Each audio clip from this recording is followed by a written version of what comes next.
जी अस्सलाम वालेकुम class ninth class welcome to my YouTube channel Alhamd science academy. जी students, आज के इस वीडियो लेक्चर में हम अपना exercise 3.3 chapter number 3 sets and function के बारे में आज स्टार्ट करेंगे। और इसका क्वेश्चन नंबर 1 आपके सामने नज़र आ रहा है कि क्या लिखा हुआ है कि a इज़ इक्वल टू 1 2 3 4, यानी हमें एक सेट दिया गया है और उसको हमने इक्वल किया a के। आपको क्या कहता है कि find the following relation is a state domain and range of each relation. यानी हमने सबसे पहले क्या करना है, ए का रिलेशन निकालना है।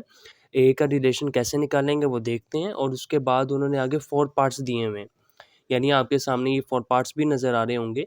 यानी उन्होंने हमें 4 पार्ट्स दिए हैं क्वेश्चन नंबर 1 के अंदर। हमने सबसे पहले ए सेट की रिलेशन निकालना है। रिलेशन निकालने के बाद आपके पास 4 दिए हुए हैं पार्ट्स, इसका आपने इसके रेंज करके इसकी डोमेन भी निकालनी है और रेंज भी निकालनी है।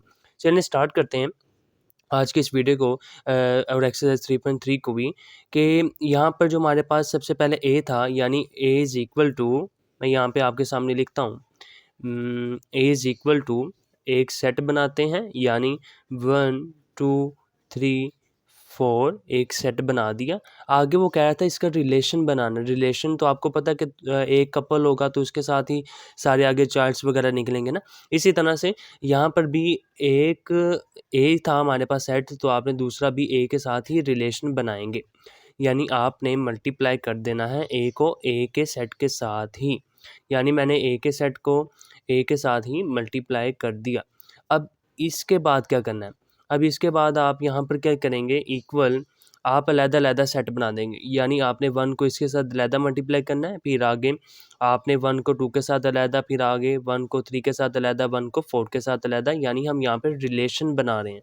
तो मैं ये बनाता हूँ यहाँ पे, आपने साथ-साथ इसको नोट करना है, साथ-साथ इसके नोट्स बनाते जाइएगा। यानी 1 को मैंने मल्टीप्लाई किया, 1 के साथ अलग आ गया रिलेशन। इसके साथ-साथ 1 को मैंने 2 के साथ किया और 1 को मैंने 3 के साथ और आगे 1 को 4 के साथ। इसी तरह से अब 2 को भी आपने हर एक के साथ मल्टीप्लाई करना है। तो क्या करेंगे यहाँ पे, 2 को 1 के साथ, फिर आगे आपने 2 को 2 के साथ ही मल्टीप्लाई कर दिया, फिर 2 को 3 के साथ, फिर 2 को 4 के साथ। इसी तरह से आगे चलें तो हमारे पास 3 भी मल्टीप्लाई होगा आगे हर एक सेट की वैल्यू के साथ। यानी यहाँ पर 3 मल्टीप्लाई 1 और 3 मल्टीप्लाई 2 और आगे 3 मल्टीप्लाई 3 और आगे हैं तो हमारे पास 3 मल्टीप्लाई 4 होगा। इसी तरह से 4 भी मल्टीप्लाई हो जाएगा, 4 मल्टीप्लाई 1, आगे 4 मल्टीप्लाई 2 और 4 मल्टीप्लाई 3 और 4 मल्टीप्लाई 4। ये था जी आपका रिलेशन ए मल्टीप्लाई ए का, यानी ए का रिलेशन हमने फाइंड कर लिया। एक दफ़ा दोबारा समझा देता हूँ। जब भी आपको ये वाला क्वेश्चन आया हो, क्वेश्चन में दिया हो कि आपने ए का रिलेशन निकालना है, तो रिलेशन कैसे निकालते हैं ये मैंने आपको बता दिया। अगर कोई दूसरा सेट मौजूद ना हो तो आप क्या करेंगे, उसी एक सेट को आपस में मल्टीप्लाई कर देंगे और अलग-अलग पेयर बना देंगे। ये था जी हमारे पास जो हमें सबसे पहले उसने पूछा कि इसका रिलेशन निकालें, तो इसका रिलेशन निकाल दिया। आगे देखें, इसका फर्स्ट पार्ट क्या लिखा हुआ है कि जो आप पेयर बनाया है एक्स वाई, और आप ये देख रहे हो कि हमारा एक्स वाई ही बन रहा है ना। इसी तरह से उन्होंने कहा अगर आपके पास एक्स वाई पेयर है वो सच डैट इक्वल होना चाहिए y is equal to x के, यानी दोनों वैल्यूज़ आपके पास सेम होनी चाहिए, तो आपका ये फर्स्ट पार्ट सॉल्व हो जाएगा। चलिए स्टूडेंट्स, इसको भी फाइंड करते हैं। इसी जो हमने रिलेशन निकाला है का, इसके ज़रिए ही होगा सारा कुछ, आपने इसको नोट कर लेना। आगे बढ़ते हैं इसके क्वेश्चन नंबर 1 के पार्ट फर्स्ट की जानिब। और पार्ट फर्स्ट में हमारे पास क्या गिवन था, यानी एक पेयर है such that y is equal to x होना चाहिए। तो इसको मैं सॉल्व करता हूँ आपके सामने। यानी हमारा जो रिलेशन बना था ए का, यानी हम इसको R1 का भी नाम दे सकते हैं, इज़ इक्वल टू रिलेशन हमारा 1 1 का सेम है ना, y is equal to x या x is equal to y, same है दोनों नंबर पेयर वैल्यू। इसी तरह से हमारे पास कौन सा आया था सेकंड रिलेशन के अंदर, यानी 2 2 आया था। इसी तरह से 3 3 आया था। इसी तरह से 4 4 भी आया था। तो ये था जी आपके पास रिलेशन 1। आपको मैं यहाँ पे बता भी देता हूँ, रिलेशन 1 है। रिलेशन 1 में हमें उन्होंने क्या कहा कि आपका जो एक्स वाई है, यानी इस वैल्यू को हम एक्स कहते थे, इस वैल्यू को हम वाई कहते थे, यानी ये दोनों नंबर्स आपस में इक्वल होने चाहिए। तो सिंपल हमारे पास जो रिलेशन बना था ए का 1 1 2 2 3 3 4 4, यही तो था। ठीक है स्टूडेंट्स, ये आपने साथ साथ इसको नोट करना, ये था हमारे रिलेशन 1। लेकिन इसके अब डोमेन भी तो निकालनी है ना। तो डोमेन और रेंज भी निकालनी है। तो मैं यहाँ पे आपके सामने लिख देता हूँ डोमेन R1 की, या आप खाली डी लिख दिया करें यहाँ पे। और इसके डोमेन कहते हैं कि जो आपका एक्स है, यानी स्टार्टिंग नंबर्स आपके पास डोमेन होती हैं।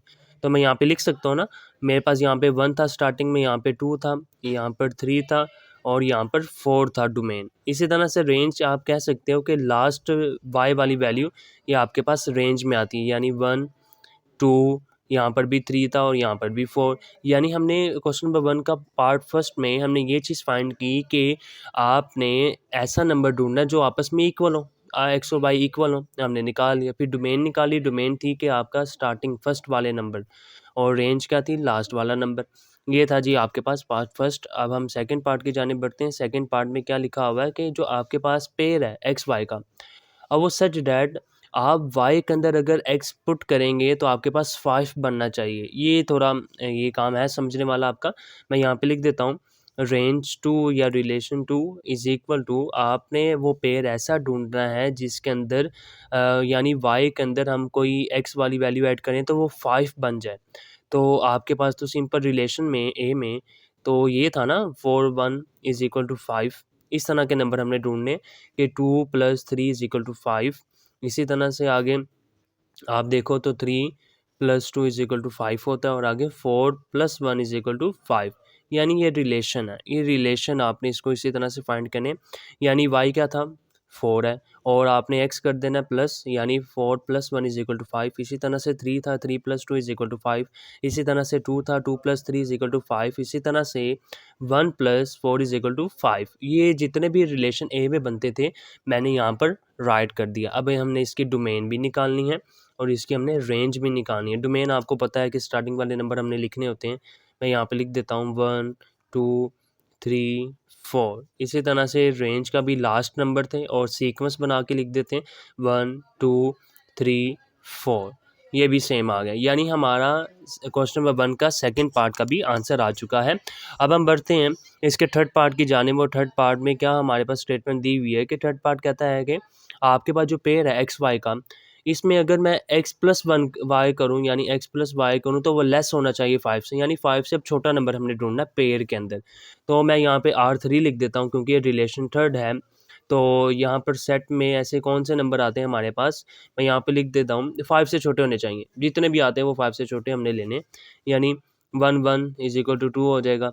इसी तरह से 1 + 2 इज इक्वल टू 3 हो जाता है, और 1 + 3 इज इक्वल टू 5 हो जाएगा। इसी तरह से हम करें 2 + 1 इज इक्वल टू 3, और आगे बने तो 2 + 2 करें तो इज इक्वल टू 4, और आगे इसका बढ़ते जाएंगे, यानी आप जो रिलेशन में हमें गिवन होगी बस हमने वही लिखने हैं।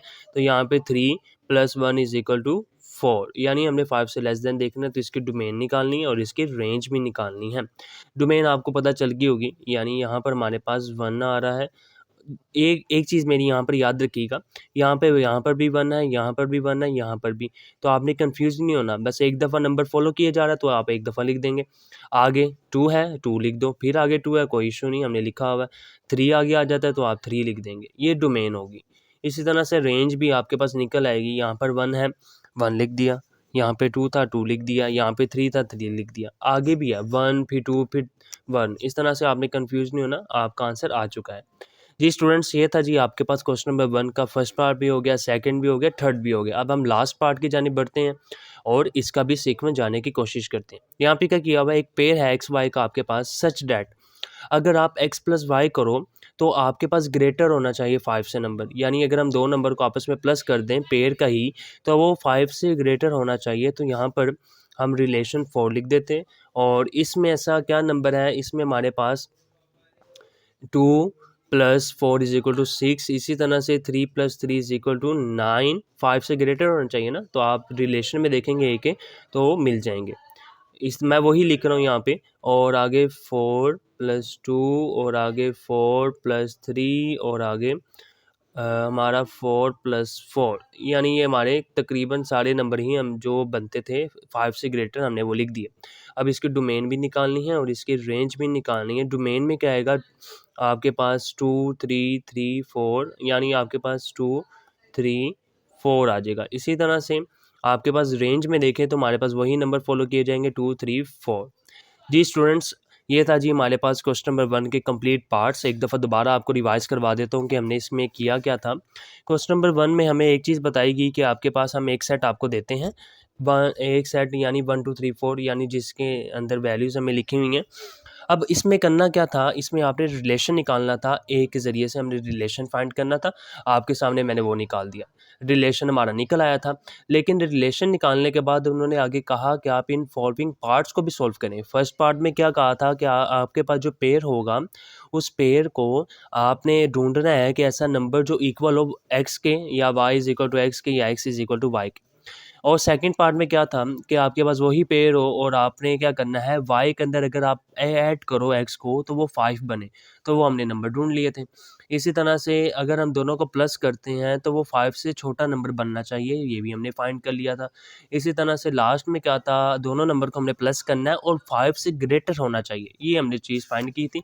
यानी हमने ए का रिलेशन, आप इसको स्क्रीनशॉट भी ले सकते हैं, इसको नोट भी कर सकते हैं स्टॉप करके वीडियो को।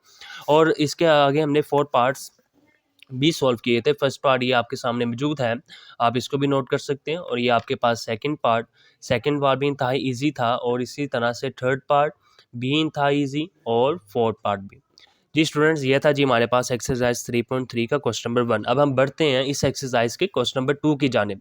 क्वेश्चन नंबर 2 में इंतहाई आप कह सकते हो कि डायग्राम के ज़रिए हमें बस उनके फंक्शंस बताने हैं। क्या लिखा हुआ है क्वेश्चन नंबर 2? क्वेश्चन नंबर 2 में लिखा हुआ है कि जी स्टूडेंट्स, आपके सामने स्टेटमेंट भी मैंने लिखी है, और क्या लिखी हुई है कि which of the following diagrams represent functions end of which type.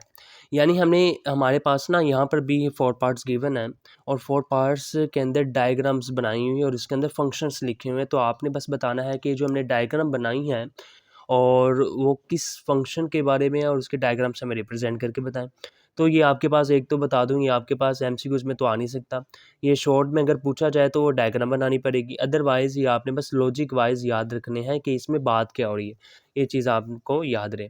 इसका फर्स्ट पार्ट क्या लिखा हुआ है कि फर्स्ट पार्ट में कहता है कि एक ओवल है, ये मैंने सर्कल इससे बताया ताकि आपके लिए आसानी हो, कि यहाँ पर जो आपके पास 1 है वो इक्वल है ए के, यानी ये एरो की तरफ हम इशारा कर रहे हैं, ये फंक्शन की तरफ जा रहा है। इसी तरह से जो 1 है वो इक्वल भी है बी के, यानी ये फंक्शन यहाँ को भी चल रहा है। ये चीज़ आपको याद रहे, इसी ये डायग्राम पूरी की पूरी डायग्राम बनी हुई है।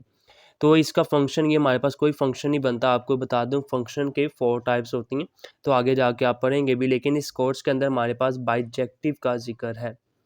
बाइजेक्टिव क्या होते हैं, एक दफ़ा आपको बता दूं, बाइजेक्टिव में हमारे पास रिलेशन यानी 1 to 1, ठीक है, ये चीज़ आपको याद रहे। 1 to 1 जो हमारा रिलेशन होगा वो बाइजेक्टिव का होगा। यहाँ पे 1 to 1 नहीं है, यहाँ पर क्या है 1 to 2, 2 to 1, यानी हमारा रिलेशन नहीं बन रहा, फंक्शन नहीं बन रहा। तो आप यहाँ पे क्या लिखेंगे, this is not a function, ये हमारे पास फंक्शन नहीं है। इसी तरह से सेकंड पार्ट अगर देखा जाए, सेकंड पार्ट में क्या है कि जो आपका ए है, यानी वो फंक्शन बन रहा है, यानी 1 से 1 तक, यानी ऑन टू, यानी इस तरह से हमारे पास बन रहा है।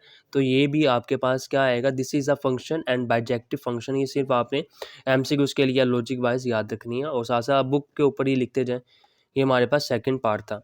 अब हम थर्ड पार्ट की जानिब बढ़ते हैं। थर्ड पार्ट में क्या लिखा हुआ है, या डायग्राम बनी हुई है हमारे पास, कि थर्ड पार्ट में आपके पास जो है 1 से ए और 2 से ए, जो आपके आमने सामने है वो एक दूसरे का फंक्शन बन रहा है। यानी हमारे पास ये भी आपस में, ये जो है 3 वो रिलेट कर रहा है सी के साथ, ये जो 2 है वो ये रिलेट कर रहा है बी के साथ, ये जो 1 है ये रिलेट कर रहा है ए के साथ। यानी हमारे पास इस तरह की जो डायग्राम हमें दिखाई जाए या बना के दी जाए, तो ये भी हमारे पास फंक्शन, बाइजेक्टिव फंक्शन के अंदर आती है। ये भी आपने अपनी बुक के ऊपर लिख लेना है। और इसका क्वेश्चन नंबर 2 का जो लास्ट पार्ट है, लास्ट पार्ट में क्या लिखा हुआ है कि आपके पास जो एल है, यानी जो रिलेशन हमारे बनेगा वो एल से फिर एक्स, फिर जो एक्स है वो एक्स से फिर एम। इस तरह का हमारे पास जो रिलेशन होता है, ये बाइजेक्टिव का अंदर नहीं फॉलो किया जाता, लेकिन फंक्शन तो है। This is a function and it is into function, ये इनटू फंक्शन की टाइप है। तो ये चीज़ आपको बुक के ऊपर इसको लिख लीजिएगा। यानी इसमें क्या था कि जो आपके पास एल है वो पेयर बन रहा है एक्स के साथ, वो जो एक्स है वो पेयर बन रहा है एम के साथ, और जो आपके पास एन है वो जी के साथ बन रहा है, और इसको डिनोट नहीं किया जा रहा, बस रिलेशन बन रहा है। तो आपके पास ये इनटू फंक्शन के अंदर आता है, और ये है भी फंक्शन। जी स्टूडेंट्स, ये था जी हमारे पास एक्सरसाइज 3.3 का क्वेश्चन नंबर 2। अब हम बढ़ते हैं अपने नेक्स्ट क्वेश्चन की जानिब, क्वेश्चन नंबर 3। क्वेश्चन नंबर 3 में क्या चीज़ हमारे पास गिवन है, हमारे पास जो है क्वेश्चन नंबर 3 कि इफ़ अगर आपके पास जी ऑफ एक्स जो है वो इक्वल हो 3x+2 के and h of x is equal to x² + 1 के, तो आप फाइंड करो ये रिमेनिंग पार्ट्स। यानी हमारे पास 6 पार्ट्स क्वेश्चन नंबर 3 में गिवन है और उन्होंने 2 स्टेटमेंट हमें गिवन दी हुई हैं कि अगर आपके पास g/x या g ऑफ x, आप इसको इस फॉर्म में भी लिख सकते हो g ऑफ x, यानी g of x is equal to हो 3x+2, तो आपने इसके जो जी वाले पार्ट्स होंगे इसको सॉल्व करना है। और अब हम इसको सॉल्व करते हैं, फर्स्ट पार्ट की जानिब बढ़ते हैं, यानी जी ऑफ ज़ीरो, यानी जहाँ जहाँ मुझे एक्स नज़र आएगा जी में, जी के फंक्शन में, मैं वहाँ वहाँ ज़ीरो पुट कर दूँगा। ये बस सिंपल फंक्शन ही है, बस वैल्यूज़ पुट करेंगे हम। यानी मुझे यहाँ पर जो वैल्यू गिवन थी जी ऑफ एक्स की, वो यहाँ पर क्या लिखी हुई है, जी ऑफ ज़ीरो।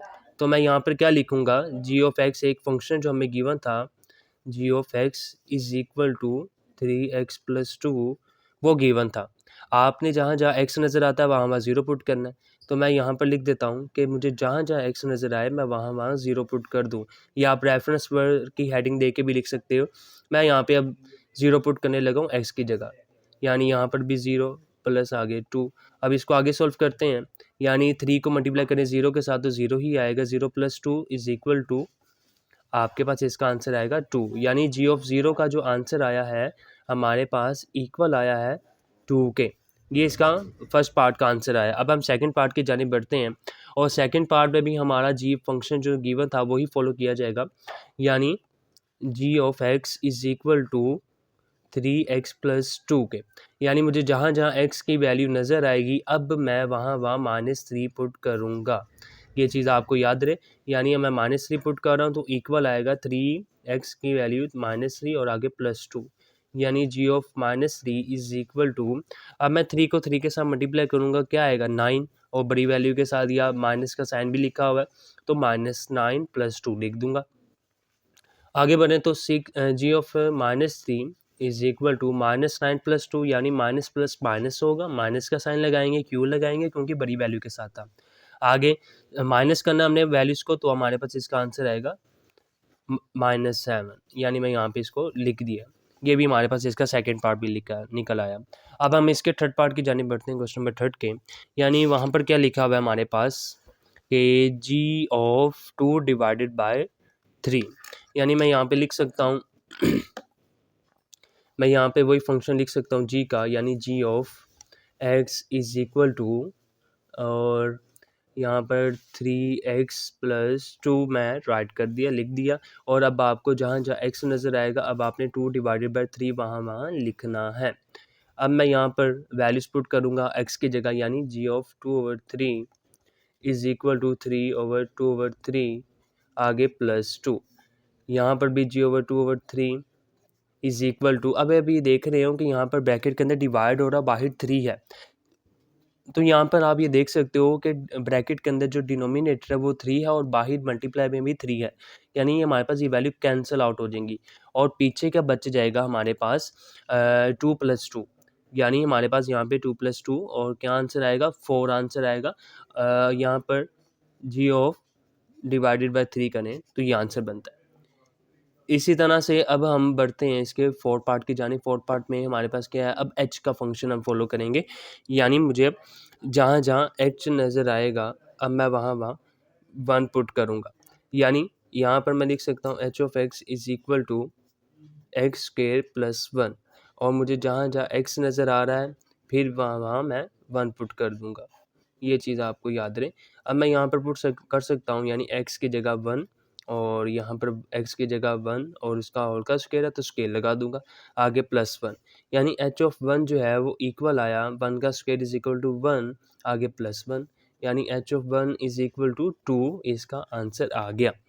जी स्टूडेंट्स, ये था जी आपके पास क्वेश्चन नंबर 3 का पार्ट 4। अब हम बढ़ते हैं इसके 5th पार्ट की जानिब, वो भी था ईजी है। अब इसमें h का फंक्शन दोबारा यूज़ करते हैं, यानी h का फंक्शन है कि h ऑफ x is equal to x²+1, यानी मुझे जहाँ जहाँ x नज़र आएगा मैं यहाँ पर आपको लिख भी रहा हूँ रेफरेंस 1 के अंदर कि वहाँ वहाँ मैं अब -4 पुट करूँगा। तो ये आप साथ साथ बॉक्स बनाइएगा ताकि एग्जामिनर को चेक करने में और बहुत ज़्यादा ईजी रहे और आपके मार्क्स पूरे रहे। यानी मैं यहाँ पे -4 पुट करूँगा इज़ इक्वल टू x की जगह -4 होल की पावर स्क्वायर आगे +1, यानी h of -4 is equal to -4 का होल का स्क्वायर लें तो आपके पास क्या आता है 16। क्योंकि माइनस हम इसलिए नहीं लगाएंगे क्योंकि ये इवन की पावर है, जब भी इवन पावर होगी तो आपका माइनस जो है वो प्लस में चेंज कर देगी और उसका होल का स्क्वायर लें बस। आगे +1 है, +1 लगा देंगे, यानी h of -4 is equal to 17 इसका फाइनल आंसर आ गया। यानी इंतहाई ईजी तरीके से मैंने आपको इसको सॉल्व करवा दिया है। अब हम इसके लास्ट पार्ट की जानिब बढ़ते हैं, पार्ट नंबर 6 की। पार्ट नंबर 6 में हमें क्या गिवन है, यानी एच ऑफ -1 डिवाइडेड बाई 2। यहाँ पर भी हमारे पास क्या फॉर्मूला लगेगा, यानी फंक्शन कौन सा लगेगा, एच का, यानी h of x is equal to हमारे पास था एक्स स्क्वायर +1। अब मुझे जहाँ जहाँ एक्स नज़र आएगा अब मैं वहाँ वहाँ -1/2 पुट करूँगा ना। आगे हम इसकी वैल्यूज पुट करते हैं, यानी h of -1/2 is equal to -1/2 की होल की पावर स्क्वायर, आगे +1। ठीक है, अब हम इसके बाद हम क्या करेंगे, यहाँ पर हमारे पास क्या लगता है, यहाँ पर हमारे पास वही है सीक्वेंस, जब भी इवन पावर होगी तो वो क्या करेगी, माइनस को ख़त्म कर देगी। तो पीछे क्या बच गया, 1 का स्क्वायर 1 डिवाइडेड में 2 का स्क्वायर 4, आगे +1। यहाँ पर आप एलसीएम मेथड को भी फॉलो कर सकते हो, मैं एलसीएम मेथड को यहाँ पे फॉलो करवाऊंगा जो आपके सिलेबस में शामिल है। अब यहाँ पर मैं क्या करूँगा, 1 4 +1 है, जब भी इस तरह की कोई फॉर्म हो तो आप ये देख रहे हो कि इसके नीचे कुछ नहीं है तो यानी 1 है। अब आप इसको क्रॉस मल्टीप्लाई भी कर सकते हो, ठीक है। यानी हम यहाँ पे क्या करेंगे, 4 1 ज़ा 4, 1 1 ज़ा 1, तो 1 + 4 डिवाइड में हमारे पास क्या आएगा 4। यानी ये मैंने क्या किया, मैंने आपस में इनको मल्टीप्लाई कर दिया और नीचे भी आपस में मल्टीप्लाई कर दिया। पीछे क्या बच गया हमारे पास, h - 1/2 इज इक्वल टू 5/4 इसका फाइनल आंसर आ गया। जी स्टूडेंट्स, ये था जी हमारे पास एक्सरसाइज 3.3 का क्वेश्चन नंबर थर्ड में हमारे पास जो गिवन थे पार्ट, यानी एक जी का फंक्शन था और एक एच का फंक्शन था, और हम इसको जी ऑफ एक्स भी कह सकते थे, एच ऑफ एक्स भी कह सकते थे। और इसके 6 पार्ट्स में, यानी जहाँ जहाँ मुझे जी की वैल्यू आगे कोई नज़र आएगी, यानी मैं एक्स की जगह वैल्यूज चेंज करता जाऊँगा। यानी जो इसके हमने फर्स्ट पार्ट में सॉल्व किया था, एक्स की जगह 0 पुट कर दिया, आगे एक्स की जगह -3 पुट कर दिया। इसके साथ साथ यहाँ पर मैंने एक्स की जगह 2 डिवाइडेड बाई 3 पुट कर दिया, और आगे जो हमारा फोर्थ पार्ट से शुरू होता है एच का फंक्शन, मैंने वहाँ पर एक्स की जगह 1 पुट कर दिया, आगे -4 पुट कर दिया। और यहाँ पर हमारा जो लास्ट पार्ट था क्वेश्चन नंबर थर्ड का, वहाँ पर मैंने क्या पुट किया, -1 डिवाइडेड बाई 2। जी स्टूडेंट्स, ये था जी हमारे पास क्वेश्चन नंबर 1 2 3 और 3.3 का। और आगे हम अगली वीडियो लेक्चर में हम अपना जो रिमेनिंग क्वेश्चन रह गए हैं, यानी 4 5 6 7, उसको डिस्कस करेंगे और कंप्लीट उसको सॉल्व करेंगे। अगली वीडियो का तब तक के लिए इंतज़ार कीजिएगा। अल्लाह हाफिज़।